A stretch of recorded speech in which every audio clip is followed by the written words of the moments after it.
We're sitting on a time bomb right now. America is going deeper and deeper and deeper into debt, and it scares me. I'm looking at a Daily Mail article here. Financial guru who predicted crash of 2008 issues devastating take on U.S. economy. Why is it that now people are waking up to your message, would you say? You don't have to be an economist to know you're getting screwed. Everybody knows something's wrong. Every time you print fake money, the rich get richer, but the poor and middle class get poorer. But our schools don't teach this stuff. That's the problem. You said this to me once. The difference between a rich person and a poor person is their relationship with fear.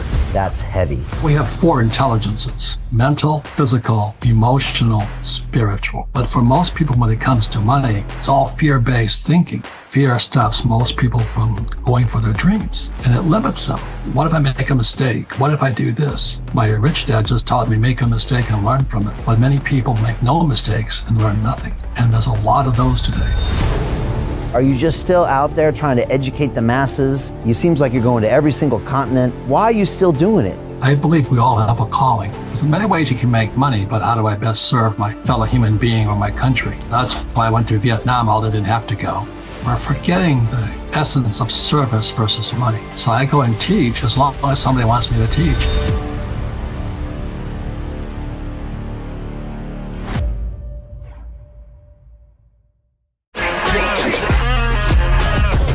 Hey, I know investing in crypto is scary. It takes a real leap of faith because there are so many scams, rug pulls, and bad actors out there. It's a dangerous business, which is why 95% of people lose all their money. Well, that's why I created the London Real Investment Club, so you can access the hottest deals on the planet and use the crypto bull market to create the generational wealth that you deserve. Join my team of over 100 people from around the world that are making millions of dollars behind the scenes investing in blockchain, AI, Web3 games, DeFi, Bitcoin, and more. Don't miss out. Click the link below to book a call with one of my team now. But hurry, this bull market will end soon. I know investing in crypto can be scary. That's why you gotta join the investment club. Pull the trigger. Let's do this.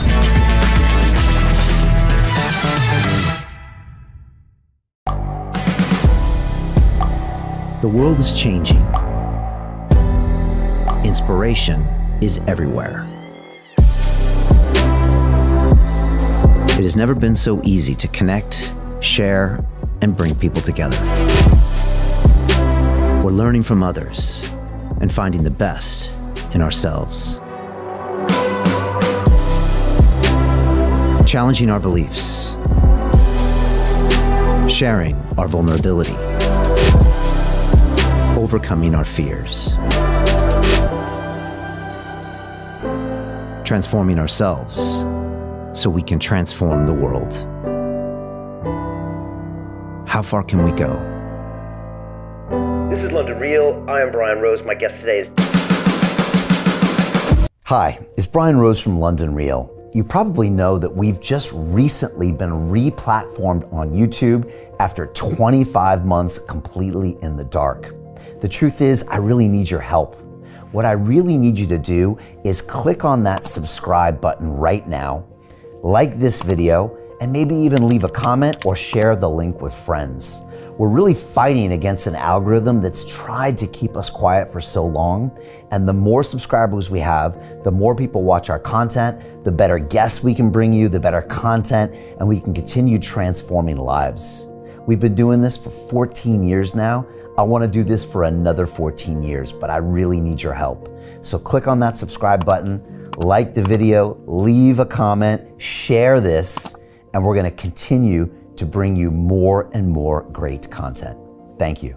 This is London Real. I am Brian Rose. My guest today is Robert Kiyosaki, the entrepreneur, investor, financial expert, and author of the globally renowned bestseller, Rich Dad, Poor Dad, the #1 personal finance book of all time. I love saying that. Robert, you have dedicated your life to challenging the way tens of millions of people around the world think about money and investing. You've written over 30 books, including one with President Donald Trump. You've sold more than 40 million copies of your books worldwide and built a global movement dedicated to helping people protect their wealth.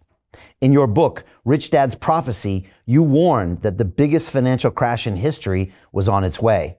You now believe that crash has begun, that hyperinflation is here, and that millions of people are about to be wiped out financially. You have said there's still time to prepare and urge people to move out of stocks, bonds, and fiat currency and into real assets like gold, silver, and Bitcoin. You believe gold could reach $30,000 an ounce and Bitcoin could go to $1 million in the next 10 years. You've warned that the Fed and the Treasury are running a criminal enterprise by printing worthless money to cover up a collapsing system. Your message is simple, Robert. Get educated, get real assets, and get out of the system before it's too late. Robert, welcome back to London Real. Brian, how many years have we been talking about this? I mean, 30-something years now. Yeah, And some it's years. here. It's here. Yeah, you have been the OG of predicting this, and you've been talking about this stuff on London Real for 10 years on top of that. You know, I'm looking at a Daily Mail article here that's watched by tens of millions of people around the world, maybe more, hundreds, and it says financial guru who predicted crash of 2008 issues devastating take on U.S. economy. And of course, they're talking about you. Robert, you're getting tons of global traction lately. Why is it that now people are waking up to your message, would you say? Well, I think was Jim Rickards who said, you don't have to be an economist to know you're getting screwed. Something along those lines. If you don't have to go to Harvard for an MBA in economics, you know something's wrong. Everybody knows something's wrong. And the thing that's terrifying to me, not terrifying, but disheartening, is the gap between rich and poor. That was our greatest fear of. And as you and I know, every time you print this fake money, the rich get richer, but the poor middle class get poorer. And because when you print fake money, assets go up. But when you print fake money, chicken, eggs, and milk go up.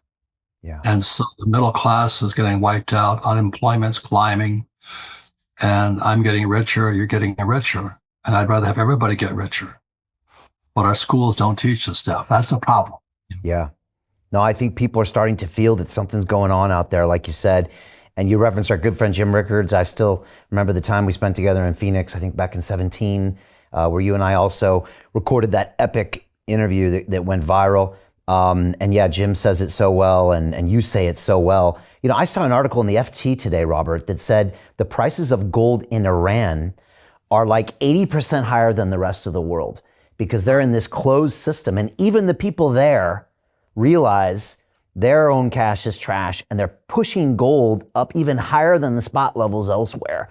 It looks like everybody's starting to realize what you've been talking about for decades. Right. And then this, there's been so many books, and this, I've been a student of this. This is The Creature from Jekyll Island. Yeah. It's about the Federal Reserve Bank. And there was a line that I think President Jefferson said, if a central bank takes over America, children will wake up homeless in the land their fathers captured.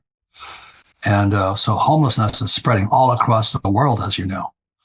And it's pretty disturbing to me personally. I've been homeless for about 2 weeks. I didn't enjoy it, but it was in San Diego, so it wasn't so bad. My wife and I lived in our car for about 2 weeks till we found something we could live in. But this affordability, as you know, is wiping people out left and right. They lose their jobs. They can't recover. So it's tragic. It's a tragedy. You know, it's interesting, Robert, that the public just seems to be much more aware of what's going on. And maybe it's because of what Elon Musk was doing with Doge and the fact that Trump talks about this publicly, or the fact that we keep getting repeated back these trillions and trillions of dollars in debt. It just seems like the public's much more aware of kind of what's going on, and they seem to linking it back to their own savings. And I don't know, it just feels like we're on the edge of a real kind of revolution in that sense. Are you feeling that too? Yes, and I'm going to give credit to the younger generation because they're more, tech savvy, and they're the ones who got into Bitcoin early. And they got into Bitcoin early because, my generation, the boomer generation, is sound asleep at the wheel. But the younger generation knows what's going on. That's why Bitcoin took off. And so they're aware that, like think about this. Our interest payment on our $36 trillion is greater than the income we collect from taxes. I'll say it again. The interest payments on our $36 trillion is greater than the income we collect from taxes. So America is going deeper and deeper and deeper into debt. And as you know, being in your field, derivatives are even a bigger problem. I think derivatives are a quadrillion dollar problem. And we're sitting on a time bomb right now. And it scares me. I mean, I feel for the people not prepared for it. Obviously, the Trump administration with Doge and a bunch of things, and, Howard Lutnick have really talked about trying to get this under control. But it's really hard for any government to ever get fiat spending under control, whether you're Democrat or Republican. I mean, the history of humanity, Robert, is that ultimately we don't have the discipline, and we ultimately find our bankers printing money until the system collapses. So is there even anything that Trump can do about this, or is it just bigger? Is it the flawed fiat system itself? Well, as you know, the off-balance sheet debt, when you take Social Security, Medicare in America, pensions and all this, it's $250 trillion. And then when you look at the last war we fought, in the World War II, Germany's in trouble, Japan's in trouble, America's in trouble. So the whole world's in trouble, and China is in serious trouble. So this is, I'm afraid they're just going to print more money. That's not going to solve the problem, just make it worse. But like every time they print this stuff, like I say, guys with assets get richer. Like if you have gold and you print this, gold goes up. But if you're trying to buy a carton of eggs go up too. Yeah. And then people can't eat. Yeah. So it goes up. It's a tragedy. So the US is printing, the Eurozone is printing, China's printing, everyone's going to print. And so if someone's listening to us right now and wants to get out of the matrix, Robert, what's the best thing they can do? How can they start? Well, that's why I've always recommended go to gold and silver, and there's Bitcoin, but there's also commodities like oil. I invest in oil wells. I was an oil man before. And, I took this gold mine public. It's a Trixie mine in Utah. Oh yeah, I remember you told me about that. Yeah, amazing. And so the best solution is preparation. But for people today, if you've lost your job and you can't afford to eat, you can't put a roof over your head, it's hard to say save gold, silver, Bitcoin. It's a little late. So I'm extremely concerned. But you and I have been talking about this for 30 years now, and some people action, some people didn't. Robert, should people try to hold their politicians accountable? We've seen people criticizing this kind of big, beautiful bill and saying there's still too much spending in there. We're still going to go down a bad path. Obviously, when Biden was in, he just kept printing at post-COVID levels. It's just this unimaginable amount of money that they were spending for God knows what. Is it worth people trying to rein in the politicians as a temporary fix? I don't think it's fixable. Yeah. I hate to be so pessimistic, and I don't see how you can fix $36 trillion of debt. $1 trillion, if you spend $1 a minute, how long would it take you to spend $36 trillion? It would take you 32,666 years to spend $1 trillion. And they print it in a second. They keep printing money to pay our bills. You think about that, you go, I think you should stop printing your money, but they can't now. Do you know what I mean? They just can't. Yeah. It's almost like a drug. And I remember one of your books that you said, for the average individual, a paycheck is like a drug, because you get so used to being fed kind of by the system, and you don't have to be creative. You don't have to be an entrepreneur. You don't actually create your wealth. And you get so used to someone paying that paycheck. It's like one step different than getting a welfare check, but it's still something you just get really conditioned to without having to create that wealth. You've always talked about entrepreneurship and creating value. And that's something you've been talking about for 30 years. Yeah. Is that, don't need a job, basically. Yeah. An entrepreneur. And that's something your rich dad drilled into you in what would look like a very cruel way. By the way, I tell everyone I meet, Robert, and by the way, people around the world love you. And I talk to people everywhere. I was in Dubai, I was in Toronto recently, and whenever I bring your name up, everybody just, their eyes, they just glaze over and just love. And I always tell them, go back and reread Rich Dad Poor Dad. The first 20 pages will blow your mind. You think you know that book, reread it. And I just still remember how your rich dad, in a forceful way, forced you to find a way to get creative and create your wealth. And in a way where you were just almost getting frustrated because you grew up in this system where nobody had to do that. Everybody got a check. There's another book out I'm endorsing. It's called The Big Print by Lawrence Lepard. Okay. I highly recommend this book because it's not that it does anybody any good, but it explains how he got into this mess here. And he talks about the bankers, the city of London and Wall Street and the big bailout. They bail out the rich, which was criminal, at the expense of the poor and middle class. So our value system is corrupt at the core. At the core, when we screw our people to protect the rich. And our school systems, as you know, I love this guy here, the Donald, my book with him, Midas Touch. Yeah, amazing. Going after Harvard University, I went, yes, Donald, go get him. He's shutting down the Department of Education. Yes, Donald, go get him. So now, how do you feel? How do you feel about that, Robert? Because your poor dad was high level in the education system in Hawaii, and you've always had a beef with teachers' unions and people in higher education. Tell me why you always had that beef, and tell me what you think of what Donald's doing. By the way, did you ever think he would be able to take such big actions so fast against such a high level institution as Harvard? He's got guts, and like people hate him. But I say, could you imagine if Kamala won? Oh my God. What would that look like? Oh my God, So what I say to people, history will judge his actions today, not you or I. History would be the judge. And I give him a lot of credit. I have a picture of him with his patch on his ear. And the day before he had been shot, and he and I were watching TV in Milwaukee at the Republican National Convention.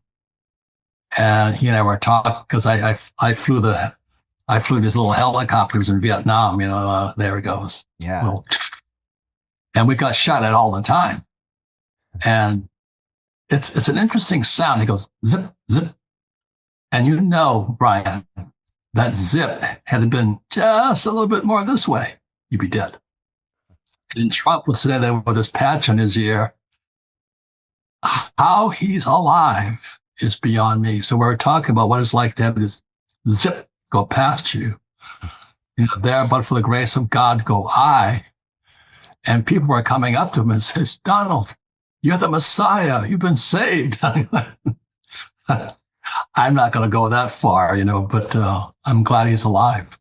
Me too. It's still hard to believe he's still alive. It's just, and it's hard to even imagine what the world would look like if he wasn't, I can't imagine it, Robert. I don't know if I ever told you, but I got down on my knees and prayed the night before the election. I don't think I've ever done that in my entire life.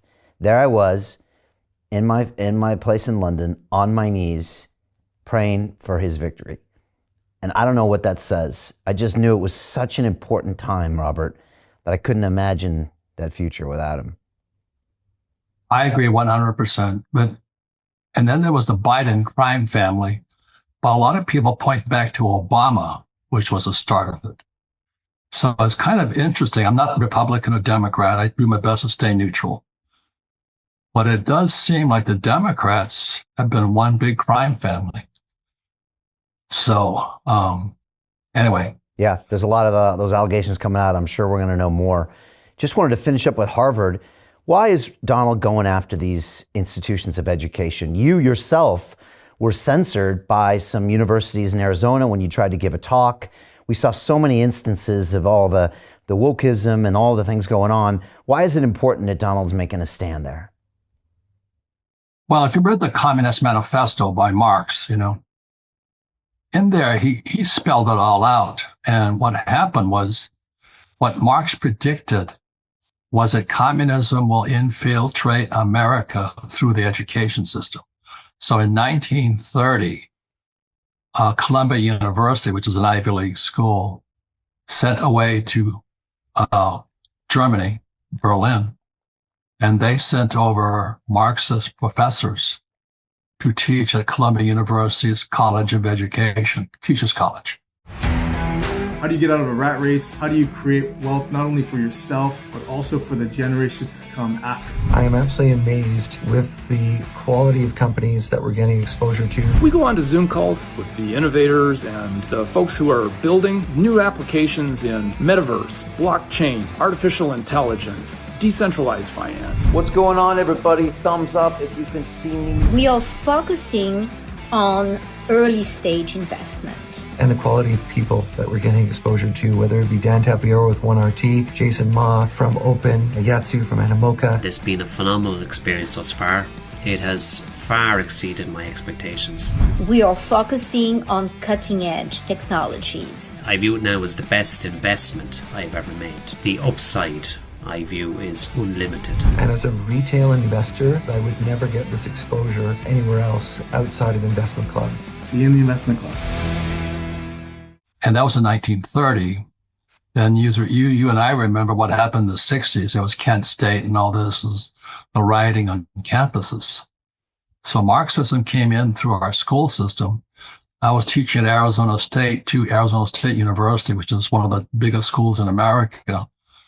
And the woke professors came after me because I was teaching capitalism. Wow. They came after me. I went, wow. Wow. So it's our institutions of higher education. So when Donald takes them on, man, I feel he's got so, Mexicans say cojones, big ones. He has got he does not take any BS. And I wrote 2 books with him.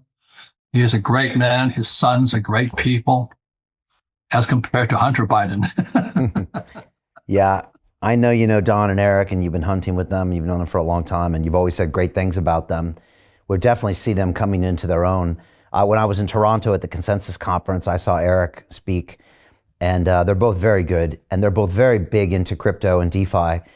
And it's interesting. They get questioned about it a lot, because they're getting accused that the pro-crypto legislation by the government is in their interests. But they come out and say, look, the reason we love crypto is because we got debanked in 2020 because of our views and our politics and who our dad was. This is by necessity. This isn't, because we all of a sudden wanted to change our business model. As they said, they used to be able to pick up the phone and get a loan from any bank in the world because they were the Trumps. And then the next day they couldn't get a loan from anyone. And so, yeah, it's great to see that family really pushing forward. And, we're big into crypto here, and it's just so refreshing to see that family out there speaking intelligent about the blockchain and in assets like Bitcoin, which we all know is going to help everybody through what you're calling a greater depression, which is upon us. Well, this book here, The Big Print, I highly recommend. The opening pages, your blood boils. He talks about Larry Summers and Geithner and all these characters and how they basically screwed the entire American public to bail out their friends. There's something morally rotten. And so the big print is getting at the big print hasn't come yet. That's why yesterday I was out buying more silver, If silver's about $35, and I think next stop is 50. At least I'm hoping it is. But when they print money, assets go up, but so does chicken, milk, and eggs goes up, inflation. And that's why it's wiping out a poor middle class the more they print this stuff. but they don't tell you that in school. It's tragic. What do you think this one's going to look like, Robert? You've coined it a greater depression as opposed to the Great Depression, and you've talked about what you see out there, which is record high credit card debt, 1.2 trillion. You've talked about obviously the rising national debt, 36 trillion. You talked about increasing unemployment rates, declining 401k balances. How bad is this one going to get? Well, I've had the benefit, Brian, of this here is a Zimbabwe note. It's $10 million. And this here's a book by a guy, Philip Haslam, When Money Destroys Nations. So guess where I was when Zimbabwe crashed? I was in Zimbabwe. Okay. Brian, it was terrifying. It was terrifying. What's it like? Is it just chaos? It's panic. They don't know what's real. Nobody would do this stuff. And the economy is crashing. And I was sitting in a truck. I'm a hunter, in Africa. And they call them the war vets, with these black guys with AK-47s pull up. And they point the guns at me. I'm going, holy mackerel. I didn't die in Vietnam. I'm going to die out here in Zimbabwe, But what they did, Brian, was they went to the white farmers and they took their farm. And this was, I was there, I'm watching it going, why? I'm not really religious, but why does God want me to see this? Why am I here watching this? And they point these guns at me and all this. I'm going, wow. All you can do is put your hands up, going, I'm not going to resist. And then so this little white woman comes running out and they're hauling her off in the car. And she turns to my professional hunter and me, the white guy too. She says, burn this place down. Gentlemen, burn it down. So Brian, we got torches and they had all these grass shacks and the farmhouse and then the tractor yard and the diesel fuel. We torched the whole thing. It was blowing up. I thought I was back in Vietnam again. Wow. Just blowing up, fires going everywhere, and we're hauling our butts out of there. But she just said, burn this place down. I don't want to have anything. But I saw it. I'm going, wow. So why did I see that? Why was I seeing Mr. Trump the day after he got shot? Why am I seeing this? So, how do I meet you 30 years ago? We keep talking about the same thing, but now it's here. I think that was a small glimpse into what could be coming to the Western nations like America, Europe, et cetera. It's already here. When I see the homelessness, it's like Jefferson said it, Yeah. When we have a central bank, homelessness will spread. How he was so, prescient. This is Thomas Jefferson. I heard that quote recently, Robert. And yeah, he said, when you allow the bankers to have control, then sooner or later, you're going to lose your homes, you're going to lose your this, you're going to lose everything. And this was something he said, yeah. And it sounds like a quote that came from someone 10 years ago, but it was 250 years ago. Yeah. Nobody learned. The homelessness is something, that it's just, I know in America and other places, people just grown accustomed to it. But if you come from a Dubai where there's zero, because it's illegal, and then you go to America, it's something you notice right away. And it's kind of shocking, but then you grow accustomed to it if you've been there for a long time, as if it's normal. But it wasn't normal 30, 40, 50 years ago, was it? I look at San Francisco, one of the most beautiful cities in America. And then people don't go there anymore because there's human feces all over the place. What happened? And I think what this guy is here, Lepard is saying here, is when you have bad money, and you have fake money come into a system. That's Gresham's law. Do you know what I mean? When bad money enters the system, good money goes into hiding. So for years, United saying buy gold, silver, Bitcoin. This is my gold mine here. So I'm getting rich. I own oil wells. I own cattle. I own commodities, things like this. But I stay away from paper. I just don't trust them. Robert, for the average person out there, I know you said if someone's really struggling, it's hard to set aside anything to buy an asset. But if someone was, and probably it'd be a great education for them, even if they spent $20 a month or $50 a month just to start changing their mentality. What should they buy? I know when you came out with your original board game, which is behind you, Cash Flow, by the way, for everybody out there, you should get this board game. They also have one for kids that I play with my kids here in London. And I'm starting to, train their brains the correct way to understand assets and liabilities. It's amazing. But in the original days, you were talking about owning real estate. Now you're talking about owning gold.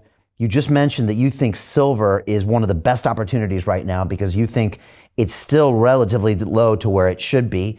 And then, of course, you've been talking about buying Bitcoin and then even Ethereum in the past because you like those as assets. Where do you think people should start on that spectrum? Because it's hard for some people to own real estate with tiny amounts of money, right? Brian, I get into fights because I have one friend with 4 daughters. And I said, have you read my book? He goes, no. I said, who's teaching your kids about money? School. Oh. He doesn't care, Brian. He's an intelligent guy. He's very smart. But he has kind of a block against money. So that I tried to give him a Communist Manifesto, which I had to read at 19. I read the Communist Manifesto. And, it says graduated income tax is essential for the spread of communism, abolition of private property. I mean, what else can you have? Oh, workers of the world unite, labor unions, everything my poor dad loved. Marx endorsed. So it was tough. I was 19 years old and went to school in New York. And then I realized my family are Marxists. Not that they're bad people. Economics is like a religion. Like, there's Jews, Christianity, Buddhism, and all this. So Marxism is an economic religion, same as capitalism is. But as you and I know, in Northern Ireland, you had Catholics shooting Protestants, which made no sense to me at all. I thought we're all on the same side. No, they're Catholics. Oh, they're Christian. They're Protestants. What is wrong with people? I was dating a girl in New York, and the side of her car was IRA, Irish Republican Army. I'm going, I said, how can you hate Catholics? No, they do. Do you know what I mean? I just don't understand people, I'm saying. And so Marxism versus capitalism, it's sometimes just as vehement and violent as religion versus religion. And people kind of pick these mindsets. And then these days, it's Trump, anti-Trump with the derangement syndrome, right? Those are also lines that people divide. But they really don't know what they're signing up to. And then, of course, the universities, to bring it back to Harvard, they pump and promote these belief systems. I don't know why. Well, it's probably because they were infected via the manifesto, like you said. It's the way they control those student bodies. My daughter's in school in Boston, and she's getting a special type of brainwashing there as well. And then we saw with the protests that basic human rights went out the window, when those Gaza protests happened. And even my alma mater, MIT, was hauled up in front of Congress. And I was embarrassed to see the president of MIT. This is a school with the greatest technical minds in the world. It is not a school where we should be having people feel uncomfortable because of their religions. And yet that's exactly what was happening, and they were violating basic human rights. So I'm so glad to see Trump attacking that. But I think it all comes down to, like you said, that Communist Manifesto, which said it'll happen through the university systems. And it did, right? Yep. 4 dead in Ohio was Kent State. And the National Guard shot students. They couldn't get much lower than that. And when I came back from Vietnam, I got spit on, hit with rotten eggs, and called baby killer and all this. And I landed in just north of San Francisco at Norton Air Force Base, and we got off, and these hippies were out there from the Woodstock generation spitting on us, and geez. I make a joke of it because most of my friends are Republicans.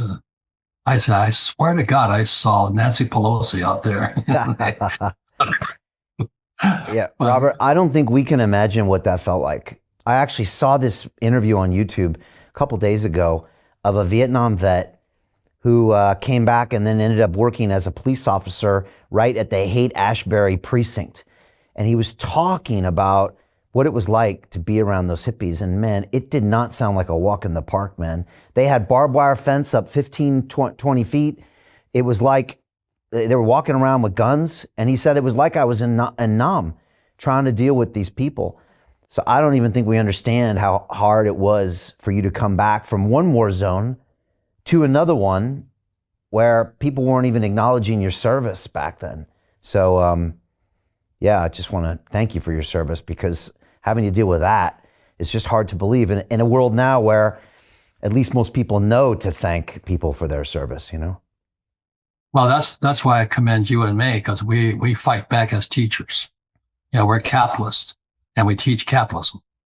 And I think that's the way we fight back, because otherwise you have Marxists teaching our kids, you know, like they believe in taxation. And I keep saying to them, America was founded as a tax-free nation called the Boston Tea Party. Remember that? Yeah. You have to pay taxes. We're on as a tax-free nation. Marx says a graduated income tax is essential for the spread of communism. I mean, can't they just read that little book? You know, he's in 1930 when what's his name? Columbia University imported those Marxist teachers from Germany. So you look at what's happening right now. Germany, America, and Japan, we're fighting. And Germany is in trouble. Japan's in serious trouble. America's in serious trouble. China's in trouble.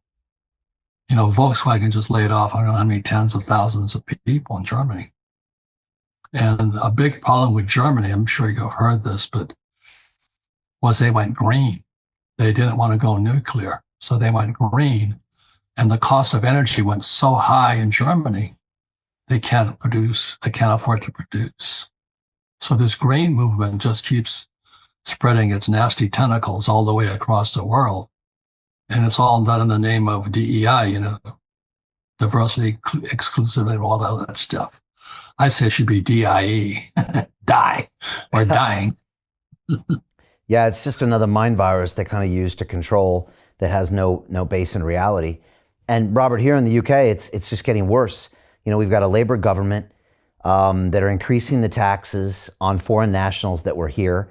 They all bugged out a couple months ago because the UK was trying to tax their assets overseas. So people that have lived here 20, 30 years, you know, wealthy people that invest, you know, entrepreneurs are leaving en masse. They're going to a place like Dubai where the taxes are zero, where they have all these upsides like safety. And, you know, I know a woman in Dubai who spends time there and here, and she says, you know, Brian, I wouldn't mind paying 30, 40% tax if I showed up to London and it was safe. There was a police force.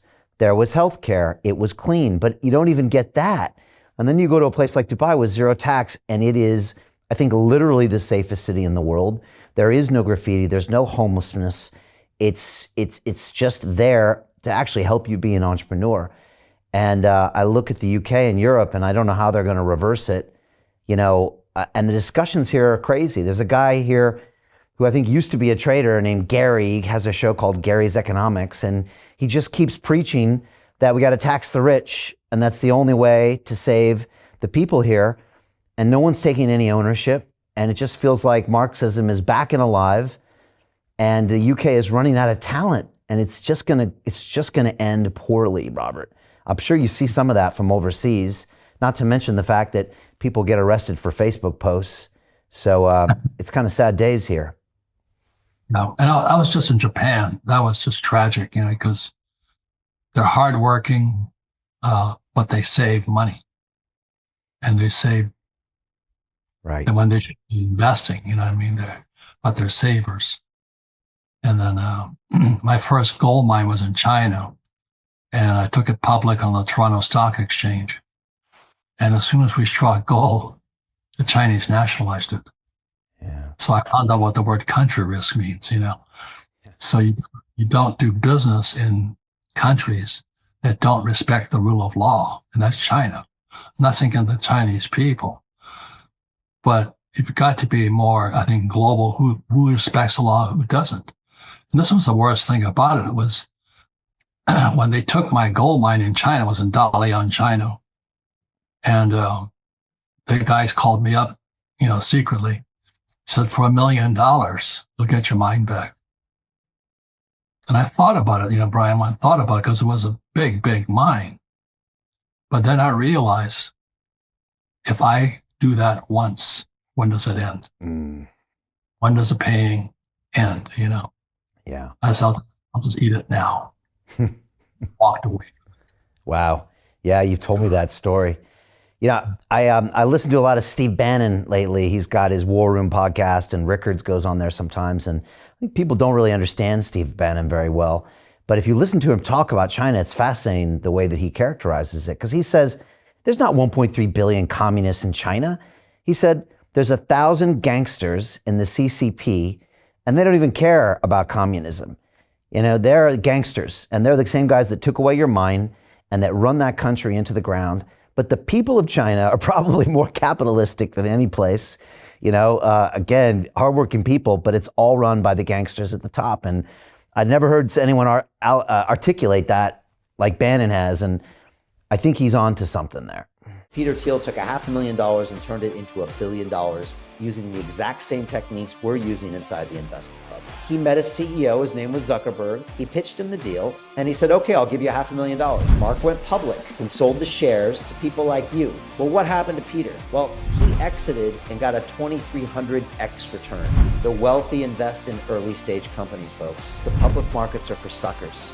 It's a rigged game. By the way, this happens in crypto as well. It's called pre-sale tokens. This is Solana. Does anybody know this chain? They sold pre-sale tokens for 4 cents. And you can see the date on there, April 5th, 2018. Look at Solana today, folks. That thing's up over 1,000x. The media and Wall Street and all these hype people get you to buy the top. Meanwhile, they put their clients in at the bottom and they use you for liquidity to make their clients rich. You can play this same game. You just have to have the financial education and the deal flow. That's it. This is the book I read, Buckminster Fuller, called The Grunge of Giants. And that's what this guy is saying too. We have gangsters in our banking system. Yeah. Same thing, right? Yeah. Different. They don't care.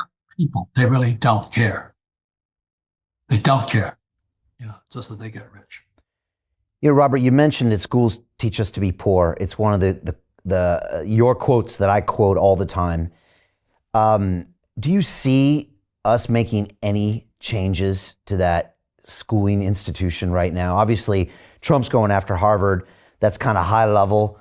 Do you think with the advent of AI or these personal tutors that maybe we can at some point start teaching our kids about money? I think the social media is going to teach our kids. I mean, that's what I was saying. Many times I find the younger guys more savvy than the older guys in my generation. Okay. Because they're more tuned in to YouTube and things. Not that it's, but they get more up-to-date news. Not that all of it's good, but they're more tuned into social media than, Channel 9 or 10, stuff like that, or CBS. So it's really changing. The world's changing very, very quickly, and so is the younger kids. But as you know, like Japan's going to be out of people pretty soon too. Yeah, tell me about Japan, because as you said, they're almost religious about their saving. And in Japan, having an idea outside of the norm is discouraged. So everybody kind of goes along. And I would argue, from what I've seen, they're probably the worst of the G7 when it comes to this just constantly saving without ever asking themselves why. The government buys all of their really low coupon bonds, and they're always in this state, the same state they've been in for 10 years, right? Massive debt, economy at a standstill. What did you see when you went there? Well, I think they entered a depression in 1990. Wow. And, the carry trade. They were printing all this money, and people were borrowing in yen, buying dollars. And so the bond market is in serious. I was going to ask you about that, because I see the biggest problem in the world today is the bond market, not the stock market, because the stock market's big, but in my opinion, the bond market's 10 times bigger and deeper. Yeah. And when the Chinese and Japanese and people start dumping our bonds to buy gold, what is that? What's that going to the U.S. dollar? What do you know about the bond market in as far as them dumping our U.S. bonds. Yeah, well, everybody's watching that 10-year note and that 30-year note kind of creep up.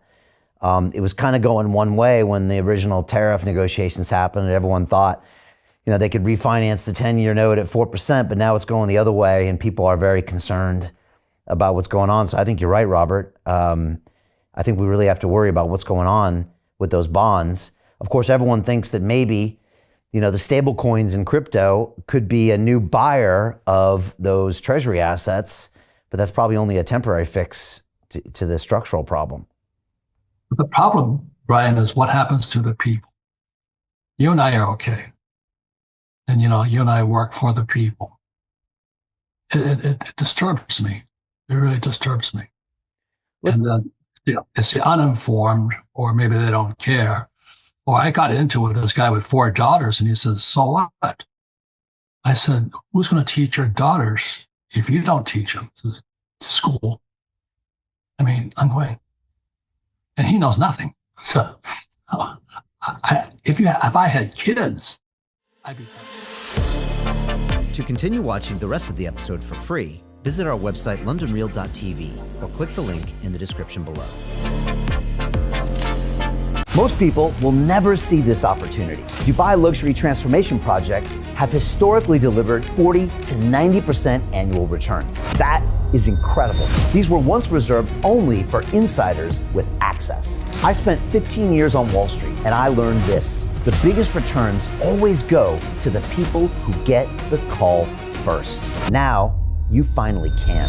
We've just received a brand new project with major upside potential. Allocations move fast. Click the link, apply now, and speak to my team. This is your chance to see what others never will. Hi, it's Brian Rose from London Real. You probably know that we've just recently been re-platformed on YouTube after 25 months completely in the dark. The truth is, I really need your help. What I really need you to do is click on that subscribe button right now, like this video, and maybe even leave a comment or share the link with friends. We're really fighting against an algorithm that's tried to keep us quiet for so long. And the more subscribers we have, the more people watch our content, the better guests we can bring you, the better content, and we can continue transforming lives. We've been doing this for 14 years now. I want to do this for another 14 years, but I really need your help. So click on that subscribe button, like the video, leave a comment, share this, and we're going to continue to bring you more and more great content. Thank you. Most people will never see this opportunity. Dubai luxury transformation projects have historically delivered 40 to 90% annual returns. That is incredible. These were once reserved only for insiders with access. I spent 15 years on Wall Street, and I learned this: the biggest returns always go to the people who get the call first. Now, you finally can. We've just received a brand new project with major upside potential. Allocations move fast. Click the link, apply now, and speak to my team. This is your chance to see what others never will.